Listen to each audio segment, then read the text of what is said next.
His hand tore from mine before the bond mark could cool. I still remember the sound my pulse made in that hall. Not in my ears. In my throat.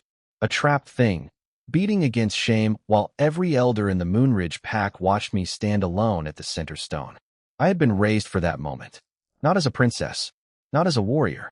Just as the girl the old seer had once pointed at with clouded eyes and whispered, "She will carry the Alpha's flame." For years, that prophecy fed my father's pride, my mother's prayers, and every cruel joke from girls who liked to smile only when I lowered my head. Because I was never the kind of mate songs were written about. I was too quiet, too soft-spoken, better with herbs than claws. My wolf had come late, silver-eyed and strange, more watchful than fierce. Even as a child, I had learned how to make myself smaller before others could do it for me. But that night, I still believed fate might be kinder than people. The mating ceremony had drawn the whole pack into the ancestral hall. Torches burned low in iron brackets. White ash circled the mating stone. The scent of cedar, smoke, and wolf blood pressed heavy against my skin. I wore my mother's pale gown, stitched with old moon thread at the cuffs. My hands shook so badly I had to lace them together to hide it. Across from me stood Elias. Alpha Air, golden-eyed, broad-shouldered, the kind of man people moved around without being told. Even still, he looked carved from command, jaw hard, dark hair tied back, ceremonial black draped over his frame like he had been born for crowns and war councils and obedience. He did not look at me like a mate. He looked at me like a mistake someone else had made. The elder called us forward. My father's breath caught behind me. The whole room went still enough that I could hear wax dripping from the nearest torch. Elias stepped into the ash ring first. I followed. The elder took Elias's hand, then mine, and began the ancient vow in the old tongue. The bond mark at my wrist had glowed faintly since sunset, proof enough for every watching eye. Fate had chosen. The room knew it. The pack knew it. And then Elias pulled away. Not with hesitation. Not with fear. With disgust. I reject this bond.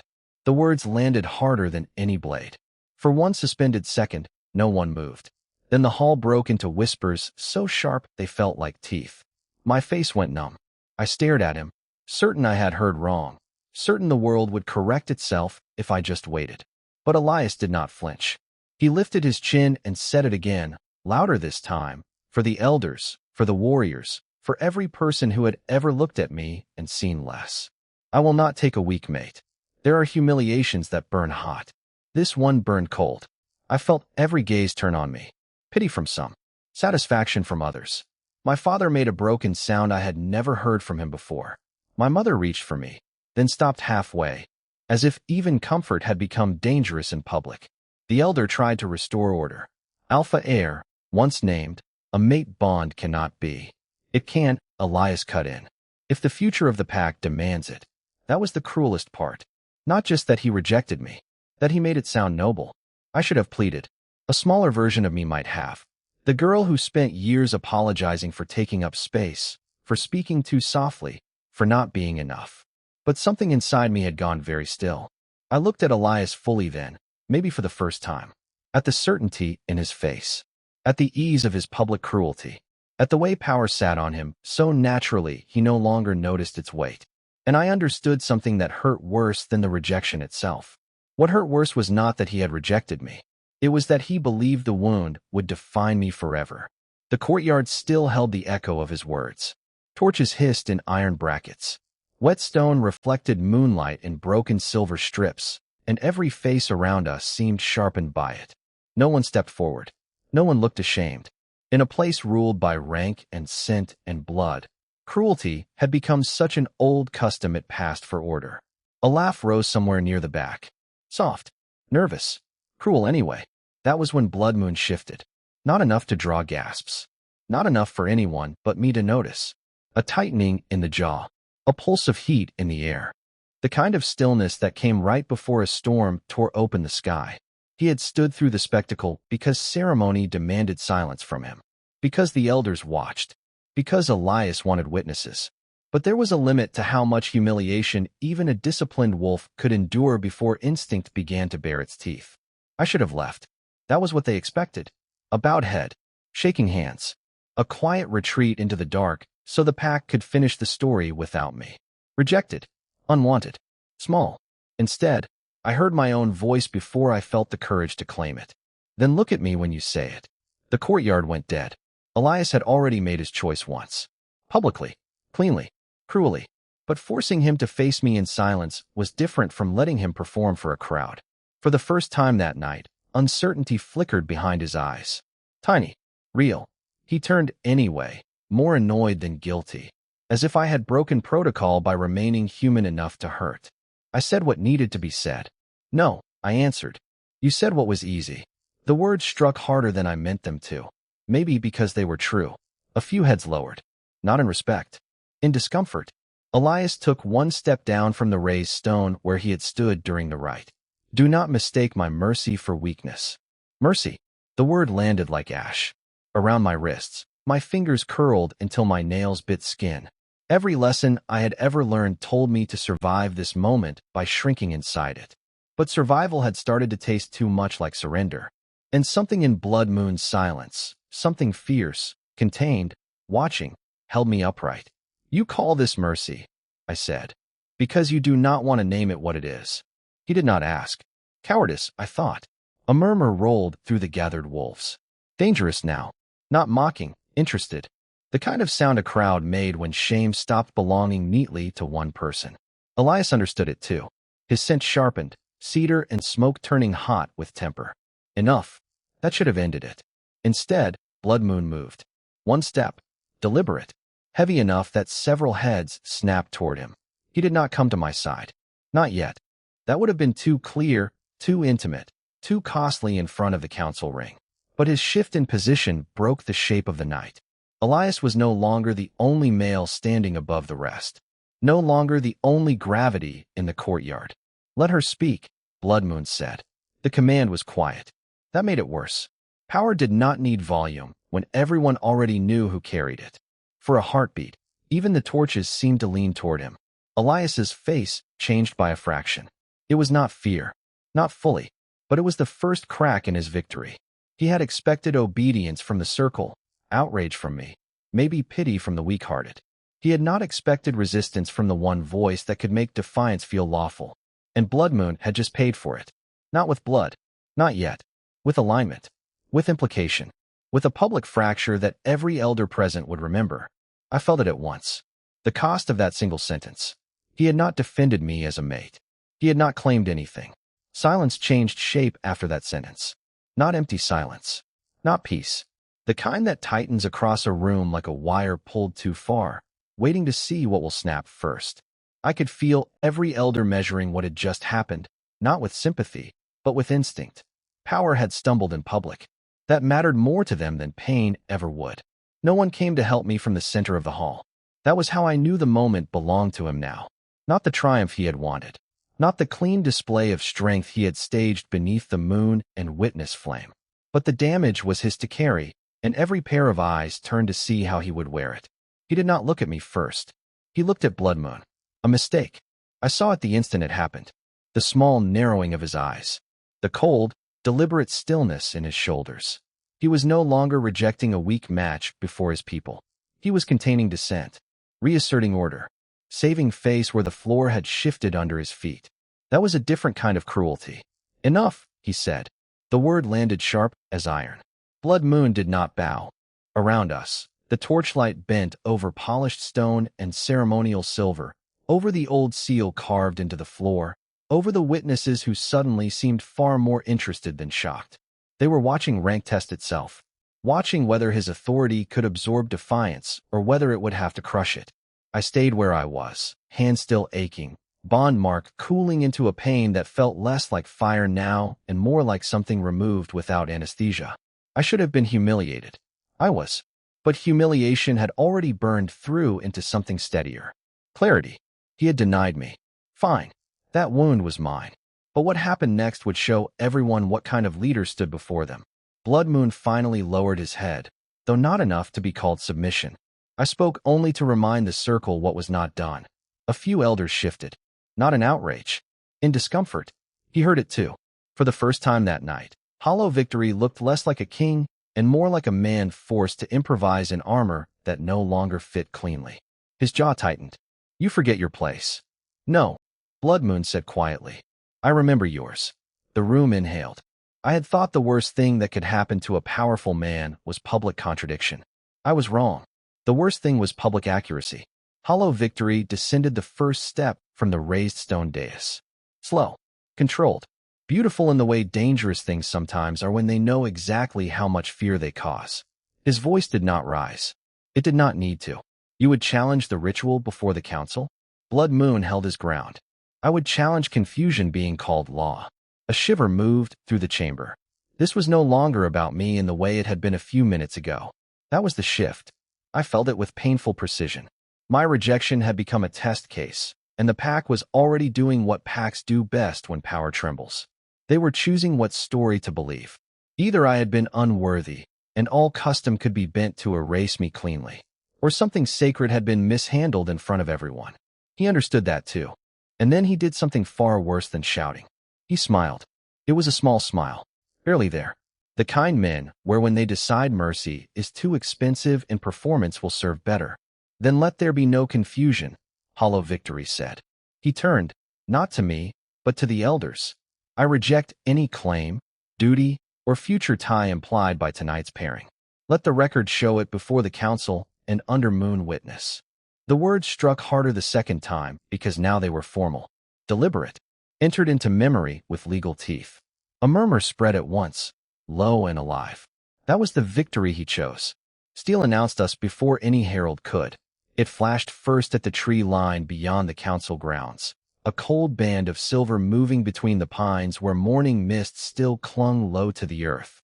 Horses came out of the forest in perfect formation, 12 across, their tack dark and clean, their riders wrapped in gray, cloaks lined with pale fur. No one in our territory rode like that. No one entered our sacred valley without asking permission and looked as though permission had already been granted by a higher law. The murmurs around me changed. 3 years ago, they had risen low and hungry, feeding on my humiliation. This sound was different, sharper, uncertain. I stood where Hollow Victory had left me, beneath the old stones marked by moon witness, and watched the column approach as if my heartbeat had not just stumbled against my ribs. At the center of the riders, beneath a banner stitched with a silver wolf's head crowned in white thread, sat a woman in armor that caught the light like frozen water. Not polished for vanity, tempered for war. A silver cloak fell from her shoulders in a clean line, heavy enough to turn the wind. A narrow circlet rested over dark hair braided back from a face I knew too well and almost did not recognize. Not because time had changed it, because power had. My old scent memory collided with the truth before me. Wildflower oil, cold cedar, lightning just before rain. The same soul they had looked through as if it were nothing now rode into the center of our land with soldiers at her back and strategy in her eyes. Silver Wolf Queen. No one said the old name aloud. Not at first. That silence told me more than any gasp could. They knew who she was. Or if they had not known when the riders crossed the border, they knew it now.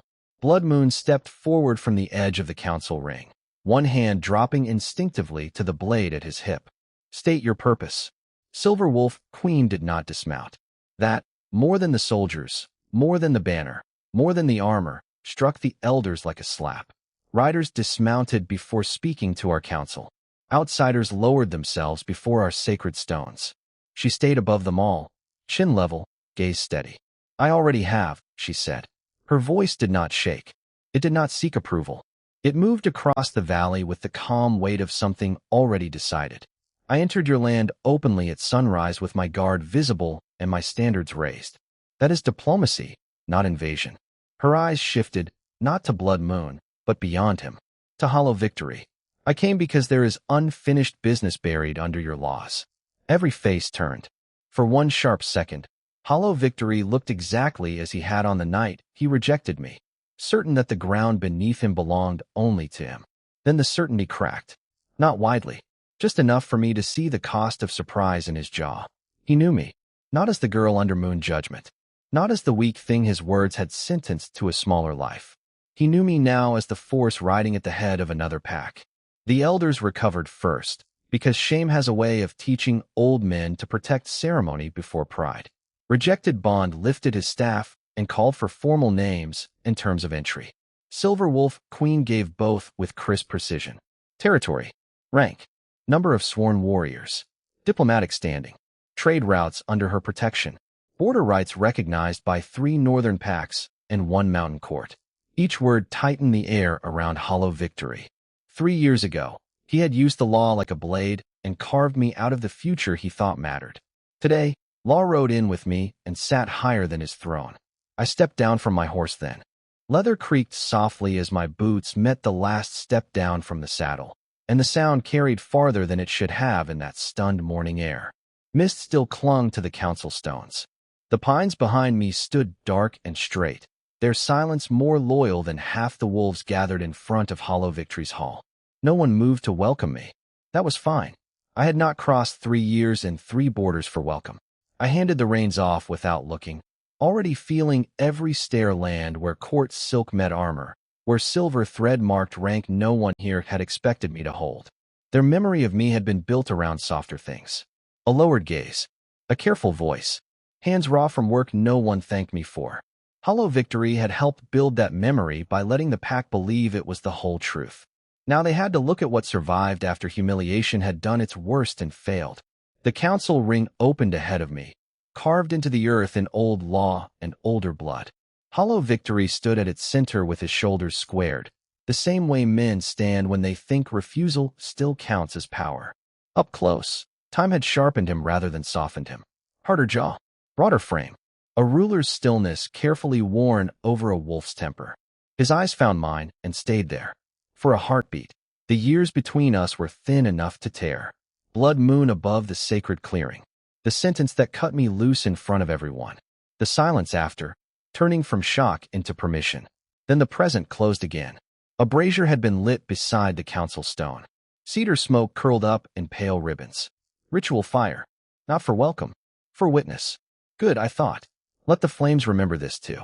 One of the elders stepped forward, his voice rough with age and caution. State your purpose. I did not look at him.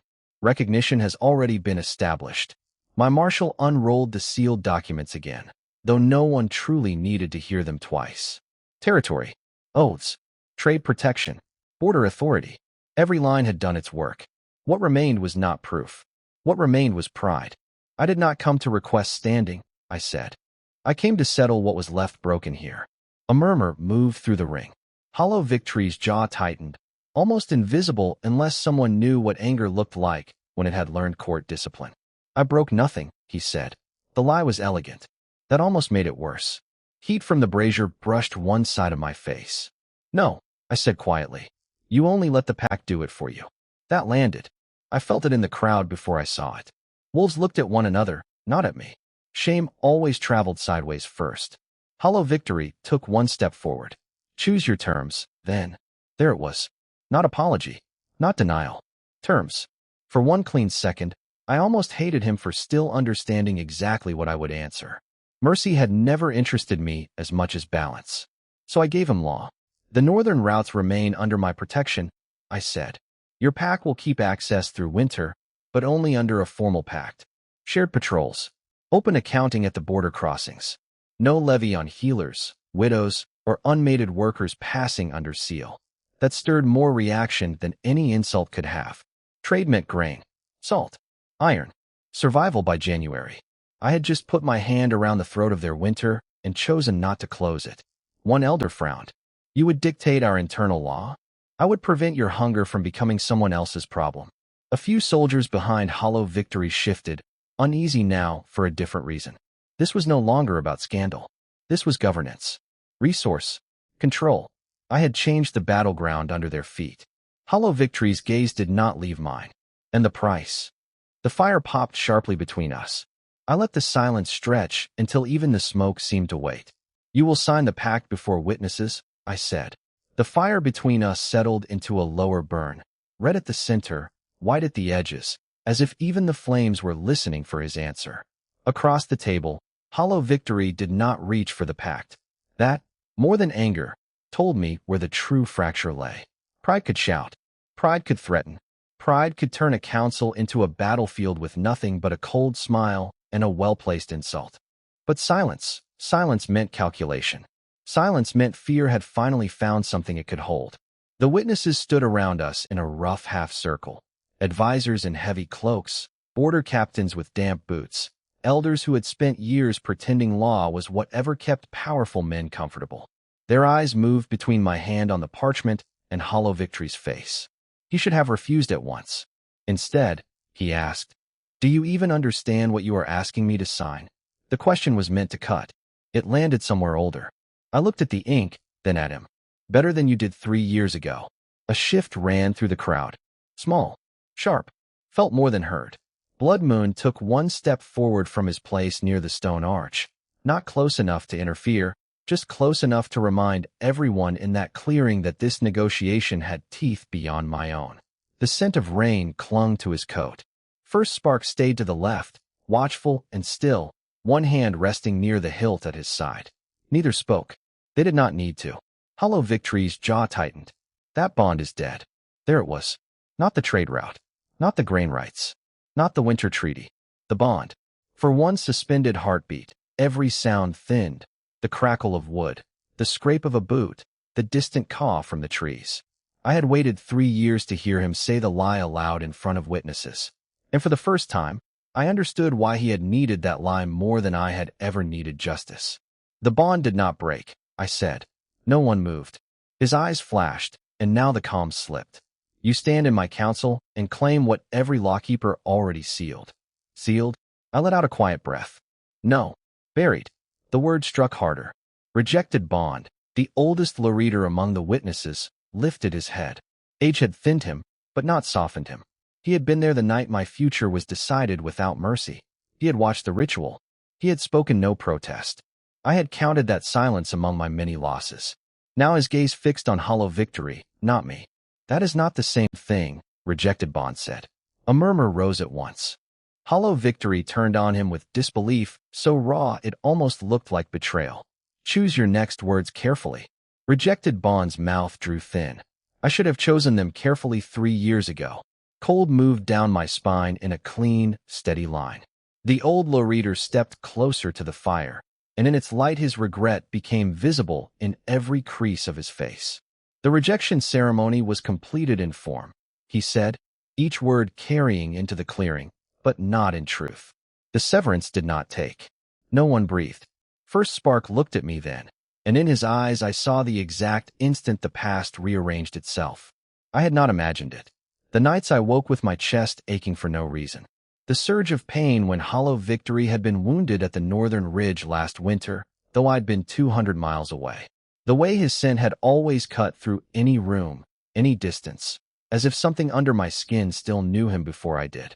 The council had called it weakness once. It had been proof.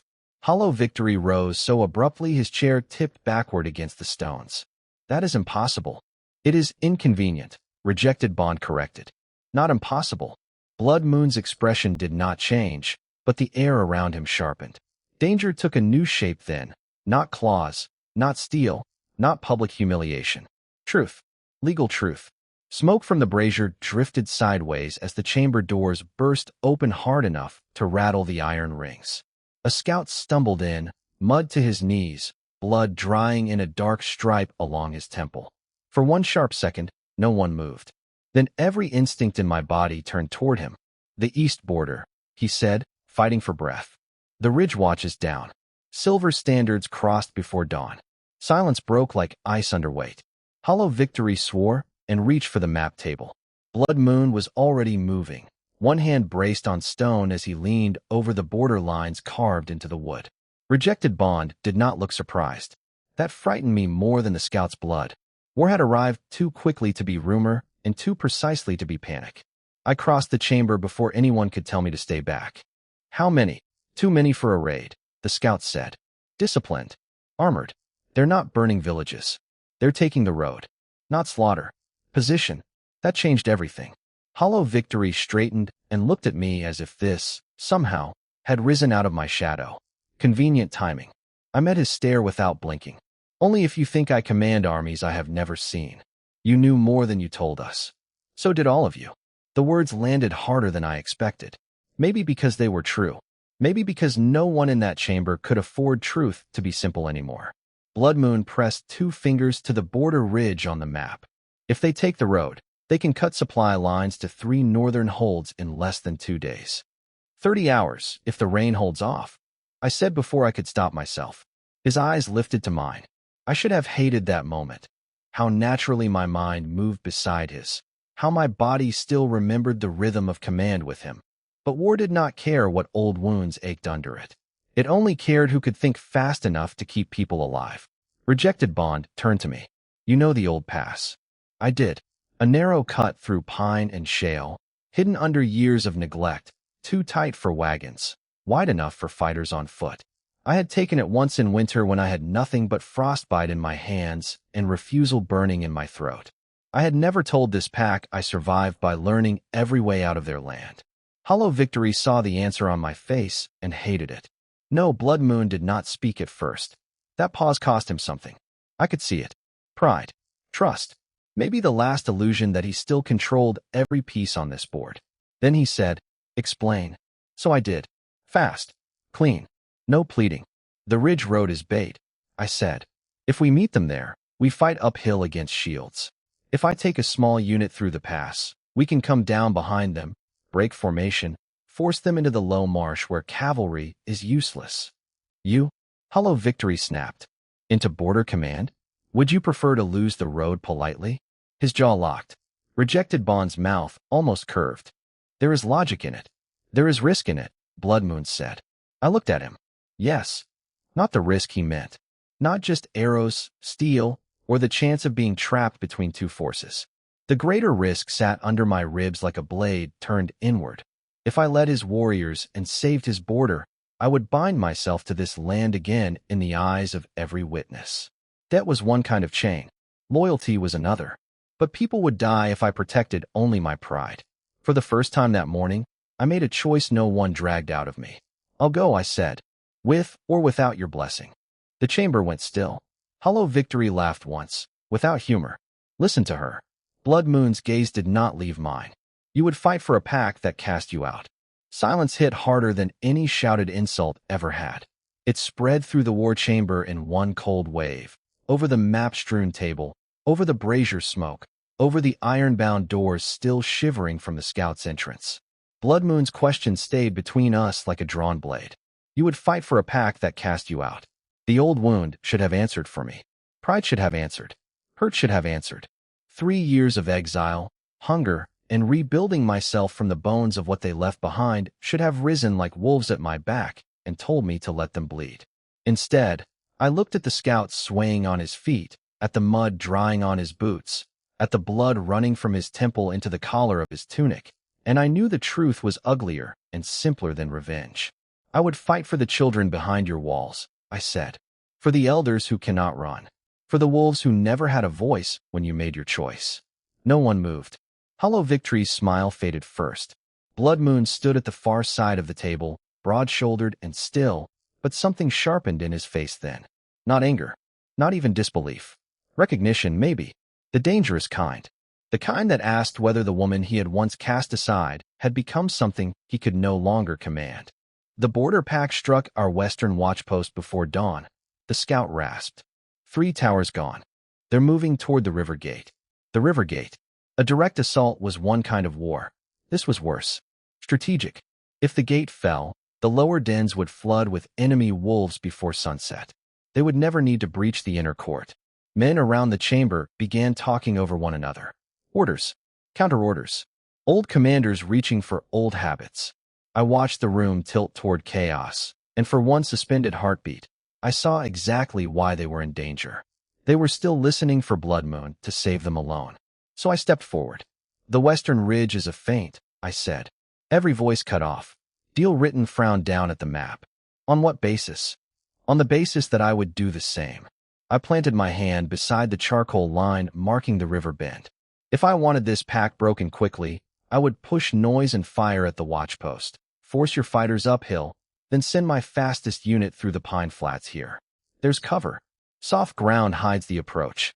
They cross at the shallow bank, circle the river gate from the south, and trap your defenders between 2 fronts. Rejected Bond's eyes narrowed. That route is marshland. In summer, I said. Not now? 2 dry weeks, an east wind. The ground will hold long enough for light troops. A beat passed. Then Blood Moon moved to my side. Not above me. Not in front of me. Beside me. His hand came down on the table near mine. Heat and power and memory all too close. How long before they reached the southern bank? The scout swallowed. If that's their path, less than an hour. The chamber changed with that sentence. Not because I had spoken. Because Blood Moon had accepted that I might be right. Hollow Victory let out a low breath. Then we split the defense. No, I said. He looked at me sharply, insult flaring fast. I did not soften it. If you divide too early, you weaken both lines and hand them the gate anyway. Send decoys to the ridge. Move your strongest fighters into the pine flats before the enemy clears the trees. Force the battle where they think no one is waiting. Blood Moon studied me in a silence that burned. You speak as if they taught you well. 100 answers rose in me. None of them kind. I learned because no one was coming to save me. I said. The words landed where I meant them to. The room stayed silent for one breath, then another. Not because they doubted me. Because they remembered. They remembered the girl who had once stood in these halls with nothing but a bond no one respected and a heart no one protected. They remembered how quickly a pack could turn cruel when cruelty cost nothing. And now they had to look at me across a war table, with their border under threat and my strategy already settling into their minds like the only path left. Blood Moon's hand flattened over the map. The fire from the brazier cut hard lines across his face. Send the decoys, he said at last. Move the eastern line into the pine flats. No one moved. Then Hollow Victory gave a short nod, sharp as a blade. You heard him. The chamber broke open into motion. Scouts ran. Orders snapped through the smoke. Boots hammered stone. The decision was made, and it carried my scent with it. Not as a plea, not as a memory, as command.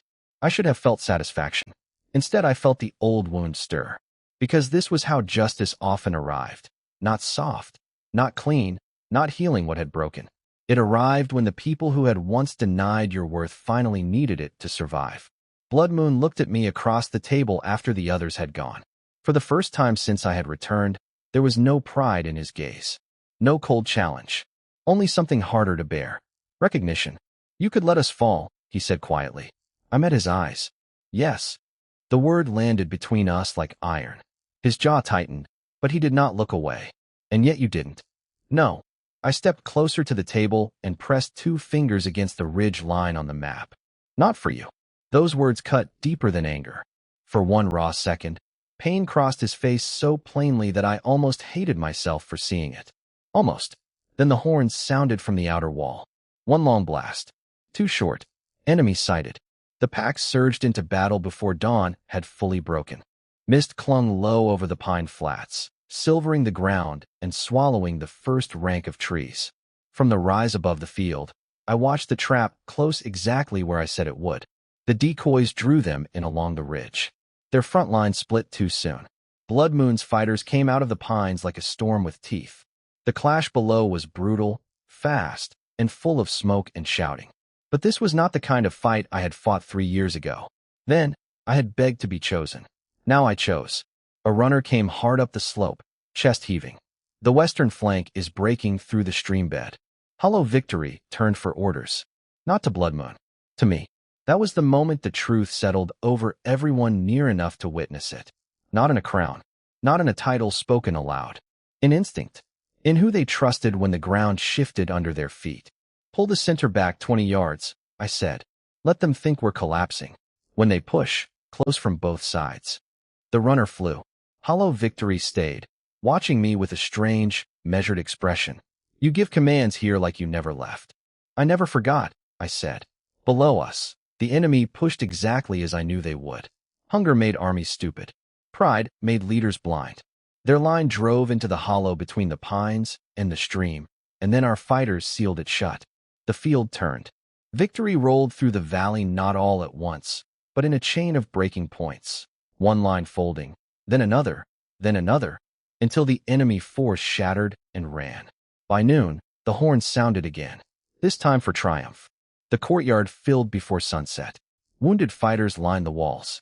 Smoke lifted from torches as the whole pack gathered under a sky streaked with ash-gray clouds and pale gold light.